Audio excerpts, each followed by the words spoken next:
going, guys? Welcome back to the GBB. Jay once again. I'm joined by Shans on this one. Shans, what up? What's up? Guys, we're back again, obviously after the international break. Manchester United versus Chelsea. Very interesting prospect. Obviously, we won our last game in the EPL against Newcastle. Obviously, it wasn't a vintage performance. But there were signs there that Manchester United are starting to click into gear. The players are sort of getting together, and I think in that game against Newcastle, there was a little sense of, in the second half, that Mourinho pretty much said to the players, guys, go out there and play, by instinct. And that's sort of what we saw. The second half really showed we still got that attacking flair, that ability to do it, and we can score goals. There obviously hasn't been very many times this season that Manchester United has put away 3 goals in one half, but we did it obviously in a game that was built up as being a lot of pressure, obviously for Jose and the club as a whole. So coming up against Chelsea is a very, very big opportunity to put a little bit of that to bed, but also for Jose to get a little bit something back against his old team. Shans, what's this one looking like for you? This one's looking very, very dangerous. I reckon Chelsea are one of the dark horses of the Premier League this season.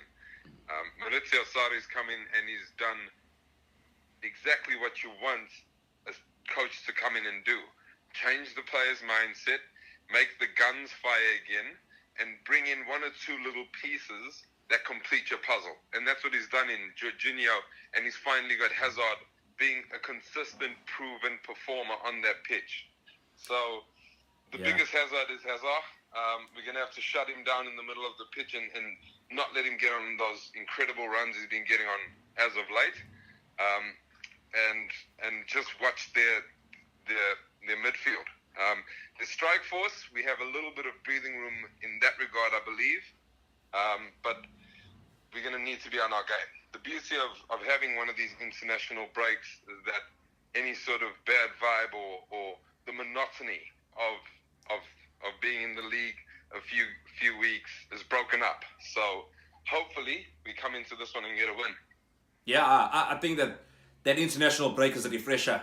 It's a chance for players to get away from all the talk around the club and things like that, and obviously a bit of staleness that grows with all the negativity that's been around the club, being in the same place, training in the same place.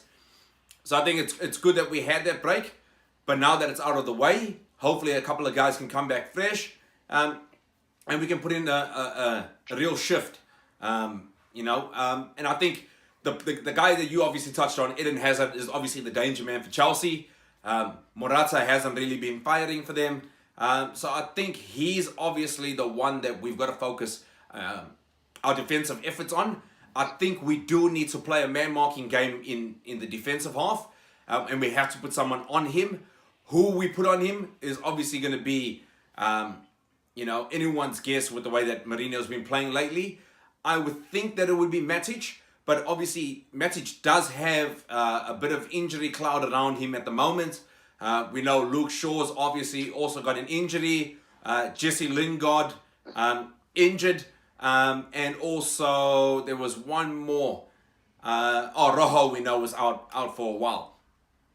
So I think that Matic would be the best one to put on him. But I think someone a little bit more dynamic than Matic would be fantastic. And I think that man's going to be Fred. If we had to play Fred on Hazard, he obviously keeps pace with him. He's obviously got the technical ability as well to, get the ball off Hazard. But we know that probably up until this point, Hazard's probably been the best player in the Premier League. He's scoring goals for fun at the moment, assisting, and just terrorizing Premier League defenses at the moment. And as we know, Manchester United doesn't have the best. So this is going to be a game that really tests us.